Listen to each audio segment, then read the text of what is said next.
Session 1 on International Perspectives and National Policies for Clean Air and Carbon Neutrality. And to moderate this session, I have the pleasure of inviting Professor Dr. Jamaluddin Jompa. He is a fellow of the Indonesian Academy of Sciences and chair of Task Force 2 of S20. He is currently a professor at Hasanuddin University, where he currently serves as the rector and chairman of Center of Excellence for Marine Resilience and Sustainable Development. Professor Jompa, I hand over the floor to you. Thank you. Thank you for the introduction, Karma. Can you hear me well? Yes, Professor Jompa, we can hear you. Oh, good. Just wanted to let you know, those who just joining now, if for reminders before we start our session. Hold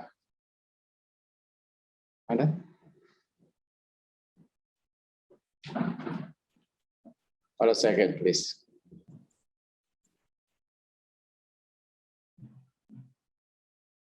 Yeah. So this is the reminders. You can read it, or I can read it for you. The whole event is recorded, video and chat. Participants are requested to send their question and comments via Q&A boxes you can find in your screen. And panelists will respond live during the session of question and answer. Presentation slide will be available at the Religion of Asia page later that we share through this session. So also I would like to recognize some of the esteemed guests who are now turning in live. Just let me find out Professor Satrio Brojonegoro, who is currently the president of Indonesian Academy of Science, or IP, and also some participants and panelists and the audience, many members of Indonesian Academy of Science. Also, I noticed Professor He Kebin, he's the China Academy of Engineering, and many other esteemed guests. Without further ado, let me introduce our session panelists who will share their perspective on policies for clean air and carbon neutrality. First, we have Ms. Dehan Sering. She's Director of UNEP Asia Pacific Regional Office. Ms. Sering has held a management and leadership position with the United Nations and has over 30 years of experience in national government and intergovernmental organization. She comes to UNEP from the United Nations Framework Convention on Climate Change, UNFCCC, Secretariat, where she served as Director for Finance, Technology, and Capacity Building Program.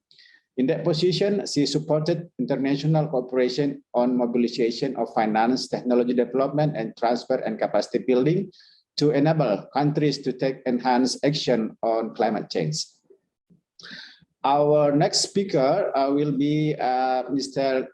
Toshiyuki Yamasaki. Is Director of International Cooperation in Air and Water Quality Management, Environmental Management Bureau of the Ministry of Environment of Japan. He joined the LMAG in 2001 and he served as Deputy Director for the Waste Management prior to his current role. Mr. Yamasaki was also dispatched from MOEG as a JICA expert and served as Environmental Policy Advisor for Vietnam's Minister of Natural Resources and Environment. Our last but not least speaker today is Mr. Muthukumar Mani. Mr. Mani is a lead environmental and climate change economist for the Southeast Asia region of the World Bank. He's based in Hanoi and brings to us his extensive knowledge and experience on green growth and climate change issues.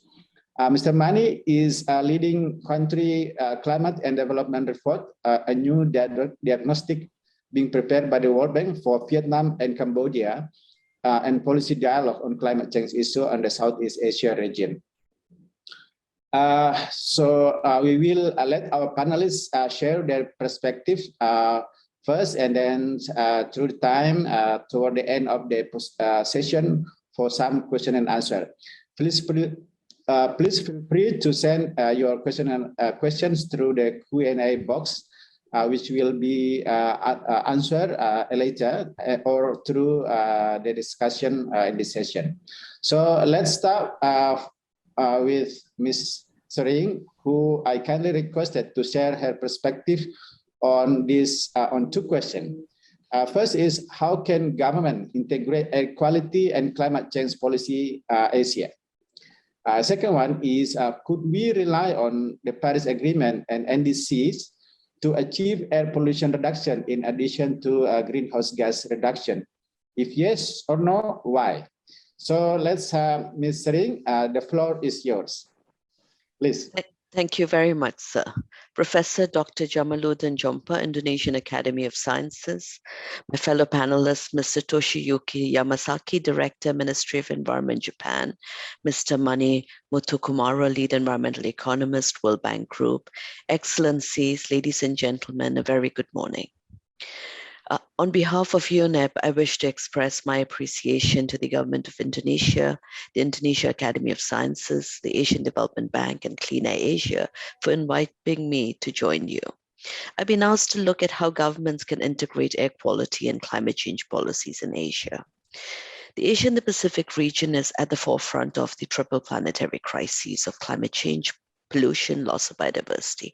In October 2021, UNEP, SCAP, and UN Women launched a report looking at the attainability of keeping global warming within 1.5 degrees centigrade from an Asia-Pacific perspective. Some of the highlights of the report are that the greenhouse gas emissions from the region have increased by 70% in the last decade. 80% of such emissions are from the 7 G20 member countries. Emissions will keep increasing, and we look at it to an upwards. It's estimated that it would be 34.5 gigatons carbon dioxide equivalent, up from, we're starting to look at this, and it's really up from 29.6 gigatons carbon dioxide equivalent. And if we look at the current nationally determined contributions, nothing will change. A similar report will be prepared this year too and made publicly available with a planned side event at COP27 of the UNFCCC conference. So the adverse impacts of climate change and air pollution really already upon us, affecting our health, livelihoods, and everyone today, adding pressure on our already vulnerable ecosystems and communities and challenging our ability to meet the 2030 Agenda for Sustainable Development. Our region is not on track to achieve any of the environmental sustainable development goals. And we look at us, actually, we've seen a regression in climate action and a stagnation in progress on addressing urban air pollution. So what could be a way forward? Air pollution and climate change are closely linked, and many air pollutants have important climate impacts. These links can multiply the cost of inaction, but they can also be an opportunity to amplify the benefits of our actions and to catalyze even greater mitigation ambition. The Intergovernmental Panel on Climate Change, IPCC Special Report on Global Warming of 1.5 degrees centigrade said that efforts to address climate change must include mitigation of non-carbon dioxide pollutants, and that these efforts will produce multiple benefits for climate and health because the sources are the same. So a powerful way forward is therefore to use strategies and measures that integrate all air pollutants and greenhouse gas emissions. This will help national and city governments choose actions that rapidly reduce the rate of warming in the near term, prevent millions of premature deaths from air pollution globally, protect against dangerous climate feedback loops, and contribute to sustainable development. Opportunities to integrate climate and air quality agendas are largest, particularly for some countries in the Asia and the Pacific region. UNEP, together with the UNEP-convened Climate and Clean Air Coalition, CCAC, developed a comprehensive report on air pollution in Asia-Pacific, science-based solutions. And this report identifies a portfolio of 25 clean air measures that would contribute to achieving the Sustainable Development Goals and deliver benefits for both health and socioeconomic development as well as climate. For this to be successful, we found three important ingredients. We need to understand the science behind the emissions and its sources. We need political will to act, and we need awareness among the population and public education. Robust science and integrated air pollution and climate change mitigation analysis is a critical element to move towards integrated policies. Regardless of the primary purpose of a plan, strategy, or mitigation measure, an integrated analysis will show the overall effect of mitigation measures on both climate and air quality, which allows for mutually beneficial strategies to be developed. This would ensure that climate mitigation impacts of existing national plans and policies are reflected in the nationally determined contributions, ensure their coherence towards achieving national climate goals. We need to understand and communicate the air quality and health benefits for plan mitigation actions to further strengthen support for their implementation. And we need to help identify additional mitigation measures with greatest benefits for climate change and air pollution, and those that can help slow the pace of climate change in the near term, in addition to achieving long-term temperature targets. UNEP and CCAC have supported countries using integrated analysis to demonstrate the value of integrated climate and clean air planning.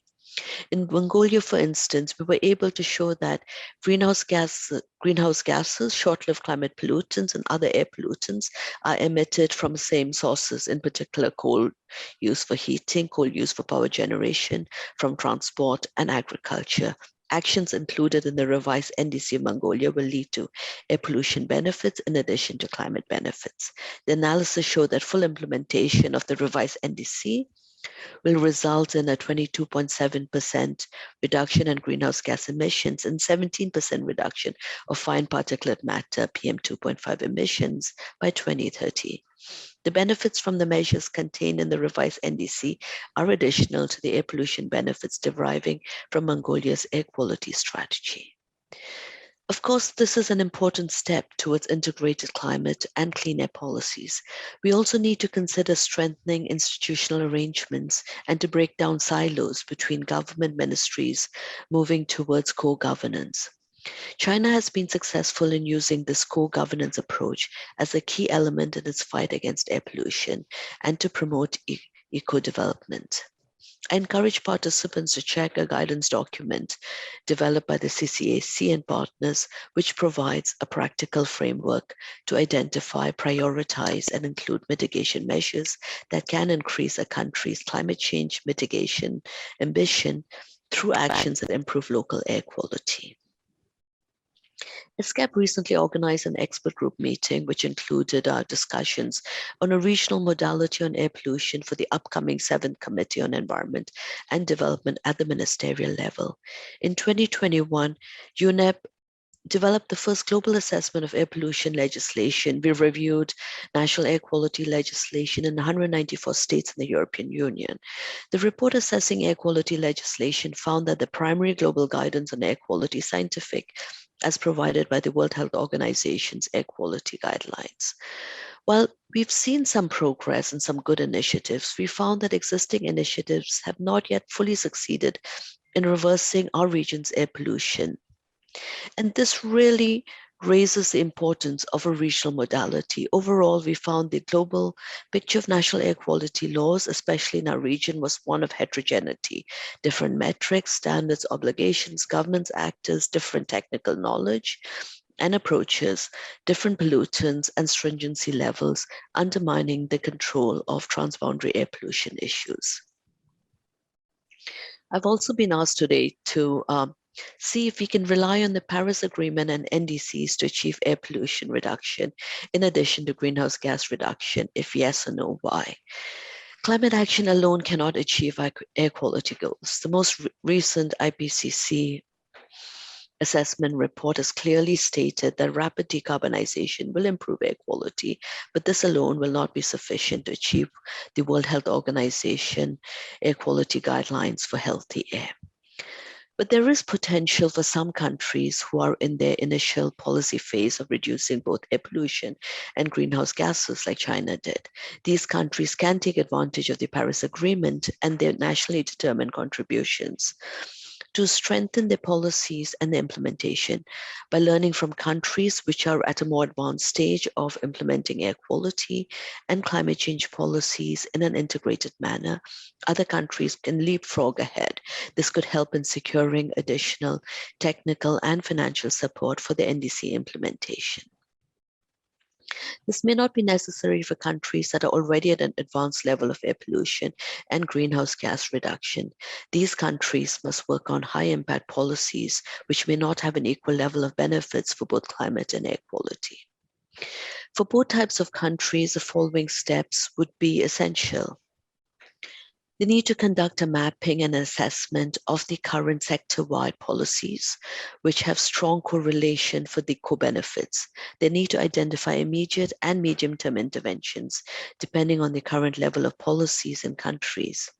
A comprehensive analysis of cost-benefit and cost of inaction would determine the priority sectors and policies for immediate and medium-term implementation.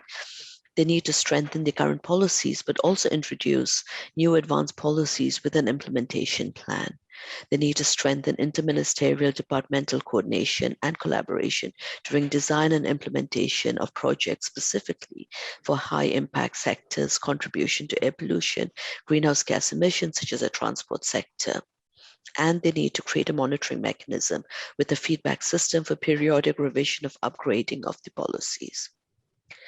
This is what the 25 clean air measures did identify in UNEP CCAC's report, and it can help implement. So implementing these measures will help us move towards achieving the WHO air quality guidelines, help 1 billion people breathe cleaner air by 2030, and reduce global warming by 1/3 of a degree Celsius by 2050. We're now tracking progress of implementation of these measures, encouraging more partners to support these efforts. In conclusion, no one is exempt from the impacts of both air pollution and the adverse impacts of climate change. As such, it is our collective responsibility to act now to ensure safe, clean, healthy environments for future and current generations. I thank you very much.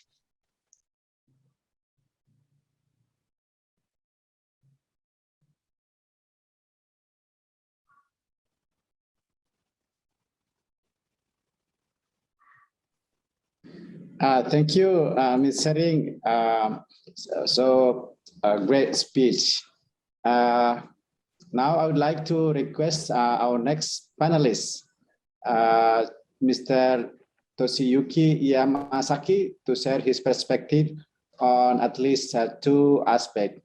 The first one, as we know, in Asia, Japan is meant to have one of the best air quality ratings. Could you briefly explain steps taken by the government that resulted on this? The second, considering the current issue faced by the climate crisis, how can scaling up solution for clean air contribute to the climate agenda? So, Mr. Yamasaki, may we have your thoughts on this, please? Thank you, Professor Jompa. First of all, I'm very happy to have this opportunity and greatly appreciate the Indonesia presidency, Asia Development Bank, and Clean Air Asia for their leadership to take this topic at G20 event. As clean air and carbon neutrality are the most important and urgent matter. Also, we have taken many steps forward together so far. There are still remaining issues. I wish today's event will be a good opportunity for the G20 member countries to promote environmental policies as well as for the listener from the world to learn about perspective and national policies for clean air and carbon neutrality. So please show the next slide. Yes, for the regarding to the first question, Japan experienced the rapid economic growth that began in 1950s However, because of the lack of appropriate pollution control, Japan consequently suffered from severe environmental pollution in air, water, and others. So you can see this picture on the left-hand side, but it is improved right-hand side one. So for this reason, from the viewpoint of protecting human health, the government of Japan has firstly established environmental standards for each pollutant and have taken measures against both stationary sources and mobile sources to achieve the environmental standards. At the same time, from the perspective of ensuring its implementation, we have been making steady efforts, especially working closely with the local government who have on-site regulatory authority. Next slide, please. As measurement against air pollution from stationary source, the regulations on soot and smoke are imposed on each facility by the Air Pollution Control Act, which enacted in 1968. For measurement against mobile source from vehicles, we also enacted regulations to set a limit of amount of exhaust gas for each newly produced vehicle. Next slide, please. Okay, up to this point, I think that these measures are almost same or similar to measures you are working on in your country. However, there is one unique regulation in Japan. Please see this, this slide. Also, some improvements have been seen. The achievement rate of the environmental standards was still low level, especially along roadside area in the metropolis such as Tokyo around 20 to 30 years ago. Therefore, the stricter regulations have been set to reduce the total amount of NOx and particulate matter exhausted from vehicle in the specific area, such as Tokyo area, Osaka area, and near the Nagoya city. To achieve the target, we regulated not only on new vehicle, but also on vehicle in use. Vehicle that didn't meet the additional requirement would not pass the regular vehicle inspection, and the car which couldn't pass the inspection cannot be used. Can you imagine a situation? You suddenly banned to use your own car. There were strong opposition and tremendous complaints to this regulation. I had to deal with 3,000 complaints in a year from car owner, car dealer, and freight company, and so on. As a background of such a strict regulation for new vehicle has been becoming stricter year by year, while the environment performance of old vehicles stay old ones. So, promoting replacement of vehicle is one of the most effective solutions. The roadside environment at that time was very poor, and we need to improve it urgently to protect residents' health. So we couldn't wait for the car to be replaced naturally. Furthermore, in addition to vehicle emission control, we have been continuously strengthening regulations on fuel quality. Regarding the permissible limit of sulfur contents in diesel fuel, we were gradually tightening regulations in line with the progress of desulfurization technology for fuel and oil refinery, which made measures against exhaust gas from diesel vehicle easier to implement. Recently, needless to say, to promote low-emission vehicles such as electric vehicle is also important. All of these comprehensive efforts have been working successfully, and the atmospheric environment in Japan has improved significantly. In particular, the achievement rate of environmental standard for SO2 has already exceeded 90% in 1998. NOx has exceeded 90% in 2005. Particulate matter has exceeded 90% in 2004. And PM 2.5 has exceeded 90% in 2018. But now it's almost 100% for all the targeted substances except for photochemical oxidants. And next, regarding to the second question, the climate issue is the utmost urgent issues that the world must work together.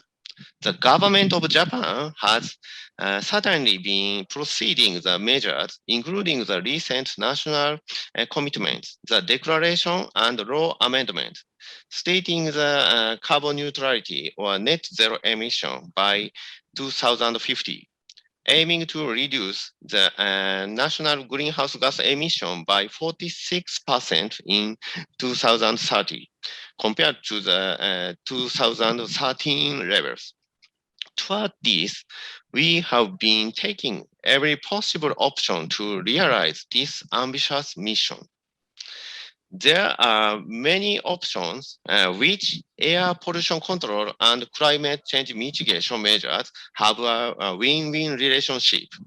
For instance, you can contribute to reducing air pollutants and CO2 by converting home power contract to the one generated by renewable energy, by reducing the fuel usage of facilities and vehicles, or by changing your car from a gasoline car to electric vehicle.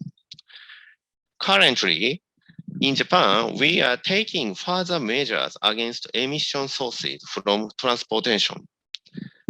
Based on the new policy to make domestic sales of new passenger vehicle to only electrified vehicle by 2035, we have introduced economic incentives such as purchase subsidies for electrified vehicles, including electric vehicle, fuel cell vehicle, and plug-in hybrid electric vehicle, and tax reduction measures according to its fuel performance.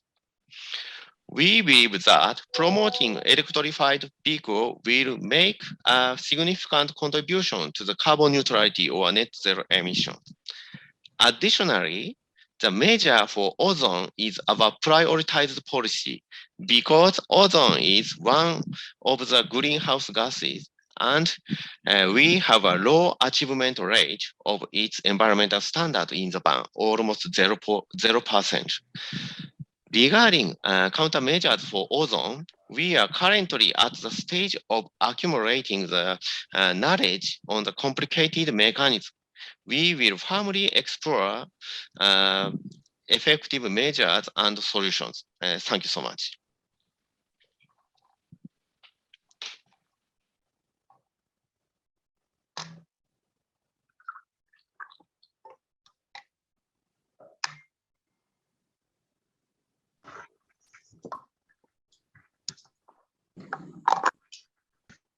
Thank you, Mr. Yamasaki. Before we open the floor for question and answer, let's hear our last panelist from this discussion, Mr. Muthu Kumara Mani. We would like to ask two perspectives of one, at least from you, regarding the World Bank has been leading the initiative on reducing air pollution following an airshed or a regional approach. Can you share a key lesson learned so far Do you think it will be beneficial to have a regional agreement to tackle a transboundary air pollution? Mr. Mani, the floor is yours, please. Thank you so much, Professor Jompa, distinguished panelists and participants. It's a great honor to participate in this high-level policy webinar and to speak on this rather important and timely topic. Next slide, please. I will start with the country where I live in right now and then move to country where I come from. I live in Vietnam, which has been an economic success story, one of the fastest growing economies in the world for the last 2 decades. They have managed to eliminate extreme poverty from more than 50% to less than 3%. Millions of people are benefiting from the economic prosperity, and they have been very successful in meeting most of their MDGs and on track to meet most of their SDGs. Next slide. But the economic success has come at a cost. Vietnam has also become one of the fastest growing greenhouse gas emitting countries in the world. Although not a major contributor globally, the greenhouse gas emissions have almost quadrupled in the last 10 years alone, and they are expected to further increase. There are 2 aspects to this increasing greenhouse gas emissions. One is, of course, the levels of air pollution have increased tremendously, especially in the major urban centers. For example, Hanoi right now ranks along with other major polluting cities in Asia in the same category. Also, with global efforts to restrict international trade in carbon-intensive product, Vietnam stands to lose, especially since most of its exports are carbon intensive and it is an export oriented economy. Next slide, please. So as you can see here, in the last decade alone, the air pollution levels have significantly increased in the Hanoi region, especially if you look at the particulate matter, and it gets worse, especially during the winter months, because of crop residue burning along the periphery of the city. Next slide, please. And if the trend continues, obviously the pollution levels are going to increase. Even as of today, almost about 60,000 deaths premature deaths happen because of air pollution. And if the current status continues, it's only going to get worse. Next slide, please.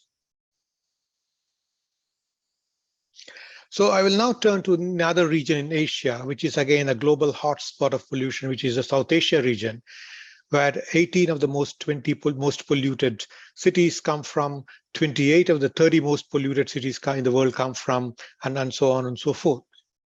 So South Asia ranks as now one of the worst polluted region in the world, with the pollution concentrations as high as 3 to 12% than the prescribed WHO standards.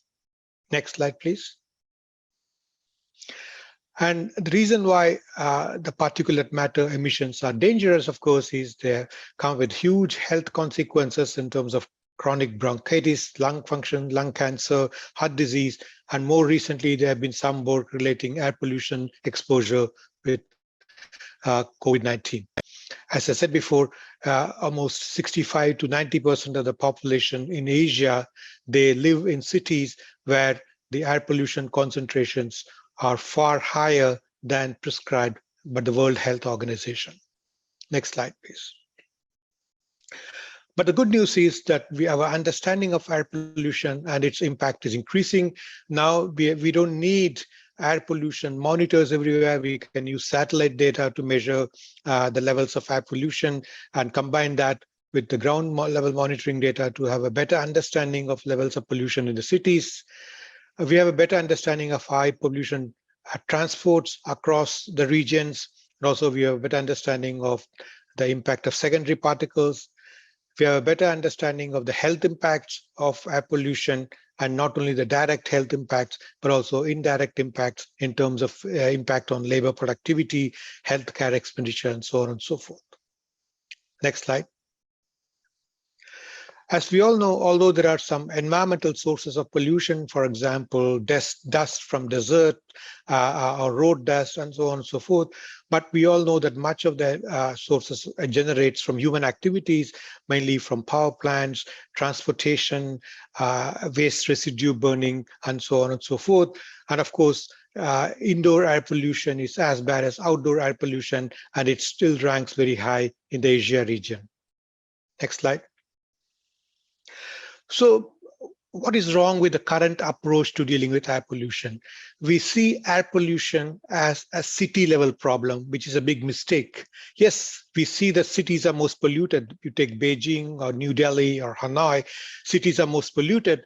But what's happening is that if you look at Beijing or Delhi or even Hanoi, only less than 50% of the pollution that you see in these cities is generated from the city or within the city. For example, during the Olympics in China, they shut the entire city of Beijing to reduce the levels of air pollution. But then they realized that shutting down Beijing will not solve the problem, because most of the pollution in Beijing is generated from outside of Beijing. And same is the case with New Delhi, same is the case with Hanoi. So we should move away from city by city approach to a regional approach to dealing with air pollution, because as you can see here, a pollution particle emitted in one region can travel as far as 100 to 200 kilometers. It depends on the wind speed, cloud chemistry, meteorological conditions, so on and so forth. So clearly, for most of the pollution that is you see in the cities actually comes from 100 kilometers in different directions based on the cloud chemistry. Next slide. So what we propose and what we have been advocating in the World Bank is called the airshed approach. It means you take a region where the pollution is concentrated, which could go beyond the city, beyond the state, and then look at what are the major sources of pollution in that airshed.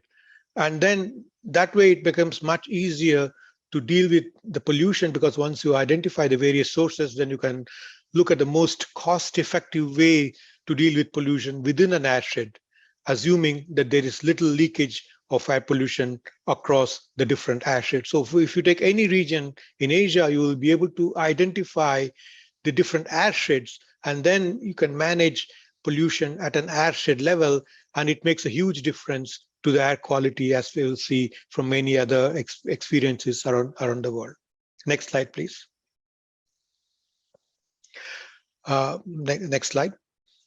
Next button, yeah. So if you take any city in Asia, for example, there's a mid-level city in India called Kanpur, and we looked at how much of the pollution in the city of Kanpur is generated from within the city, how much it comes from outside, and what are the various sources. Next slide. Similarly, if you look at the Dhaka city in Bangladesh, again, as you can see here, more than 50% of the pollution generated in Dhaka not only comes from outside of Dhaka, but from outside the country. So clearly, again, if Dhaka or Bangladesh wants to deal with air pollution levels, much of it actually is generated across the border in India, and it's coming into Bangladesh. So again, Dhaka alone cannot solve the problem. Bangladesh alone cannot solve the problem unless there is a regional approach to dealing with air pollution. Next slide. But it could happen, for example, in case of Islamabad, there is very little generated from outside the country, but much of it also is coming from outside the region. So again, this calls for a regional approach, but not a region in terms of within the country, but not between countries. Next slide. Next button. So we looked at the various regions in India and also in South Asia to look at how much will it take for the countries to reach the WHO interim target of 2030. And we realized that the current policies, right, very few regions will be able to actually meet the 2030 target. And especially in the Indo-Gangetic plain in India, almost none of the regions in the Indo-Gangetic plain will be able to reach the 2030 targets based on the current policies. Next button. So even assuming that they are given the best and costliest possible technologies. We wanted to see how many of these regions will be able to meet the 2030 targets of WHO. Again, we see that most of the regions in the Indo-Gangetic plain will miss the mark, and similarly, cities like Dhaka will miss the mark. So this clearly shows that these regions, even if they employ the best possible technologies, they will not be able to meet the WHO interim targets of 2030. Next slide, please. Then we said, no, please, not next. Yeah. Then we said, what would it take if the regions start cooperating and recognizing that air pollution is a regional problem? And then we see that almost all the regions can actually meet the WHO interim target of 2030.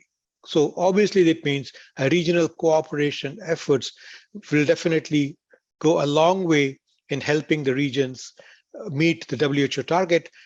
Regions acting alone will not be able to meet the WHO target. That clearly calls for a regional airshed approach to meeting the air pollution targets. Next slide, please. So we have different examples globally. For example, California, for the very first one to follow an airshed approach, there are 58 counties that are now being divided into 15 airsheds and 35 air quality management districts. And they have been very effectively able to manage air pollution. As you probably know, in the 80s, the Los Angeles used to be one of the most polluted cities in the world, but clearly the pollution levels are much, much lower today.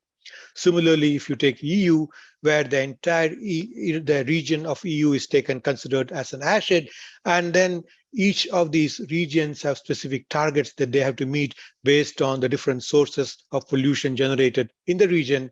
And EU also has been very successful in managing the air pollution level, taking a regional approach.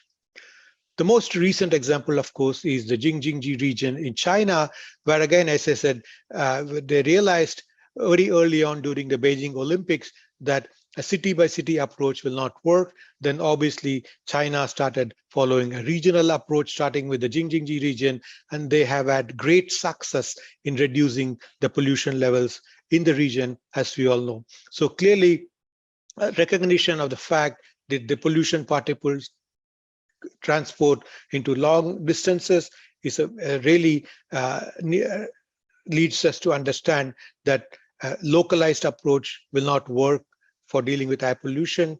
In some cases, it could be regional approaches within a country. In some cases, it actually be regional approaches across countries, given that the pollution particles don't see city boundaries, state boundaries, or even national boundaries. And so clearly, it calls for a more coordinated solution. Next.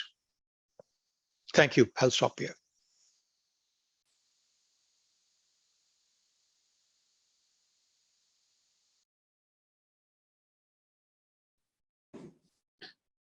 Thank you, Mr. Mani. Now we are open the floor for question and answer. I would like to read to you at least 2 or 3 questions, and that question seems to be can be answered or can be tackled by any panelist. So I start with from Tri Han. We would love to hear your projection thoughts regarding Indonesian electrical vehicle effectiveness toward climate change mitigation, or to which sector do we have to focus on working at the first hand. The second question is from Tao Pam. From your experience and case study, we are challenges in applying science and technology to support policy formation, especially in Southeast Asia region. The last question, or the third question at the moment, is from Taufik Sudi. The use of electricity is one of the approach to reduce greenhouse gas in air. However, to recharge the generator to create electricity is still using fossil fuel to create electricity. So is it only possible to create recharging station for cars or motorcycle near power plants? In Indonesia, power plant is located far away from the urban area. So the recharging station will be powered by generator that require a fossil fuel to create electricity in order to reach the needs in the urban area. So I would like to give the opportunity maybe first to Ms. Sering from UNEP, and then followed by Mr. Yamazaki and Mr. Mani. You can take your time efficiently, please. Thank you very much, Professor. And thank you for the questions. And I think maybe I will start with when we start to look at the work of Indonesia in terms of electric mobility. I think it's extremely positive, and I know that Jakarta has been looking at investing in electric mobility. But if we start to look at the nationally determined contributions of Indonesia, I mean, we have to look at the energy sector, transport sector, agriculture sector. And for Indonesia, you know, we look at when we look at the whole reducing emissions from deforestation and degradation, it's the peatlands and the peat forests. And by investing in nature and investing in the peatlands, we're looking at 4 countries globally when we start to look at Democratic Republic of Congo, we start to look at Indonesia, and we start to look at Peru. It's about 20% of emissions, you know, deferred emissions from peatlands. So I think in addition to the mitigation sector, I think investing in nature-based solutions is also going to be really important. Thank you, Professor. Thank you, Ms. Sering. Mr. Yamazaki, can you give your thought on any of the questions? Hi, thank you, Professor Jompa. Regarding to the question, first question, which sector do we have to focus on working in the first hand? I think it's important to take measures against traffic congestion in Indonesia, and avoid traffic congestion by improving intersections and constructing new roads. It's effective, I think. I think it's a measure that has great economic effect, as well as measures against air pollution and climate change mitigations. And also, electrified vehicle, as mentioned in the questions, I also think it's important to considering set of the facility. So I think we need to set much more recharging facilities, and also technology development is required. So I think in Indonesia, it takes more time to use electrified vehicle much more, but it's necessary to introduce electric vehicle because I think it's very good for the climate change mitigation and air pollution control. Thank you so much. Mr. Mani, can you give perspective on some of the question, please?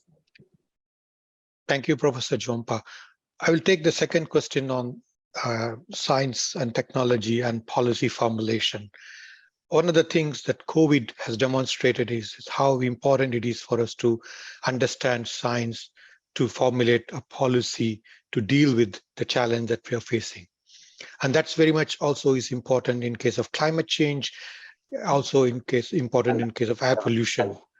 For example, in case of air pollution, we need to understand the linkage between emissions and concentration, and that's pure science. We need to understand the transportation of pollutants across boundaries, regions, countries, through chemical transportation models. That is, again, pure science. We need to understand the the composition of the pollutants using dispersion modeling in order to formulate appropriate strategies, policies. That again is pure science. So unless we understand science behind air pollution, it's going to be increasingly difficult to formulate policies in terms of targeting the most cost-effective interventions.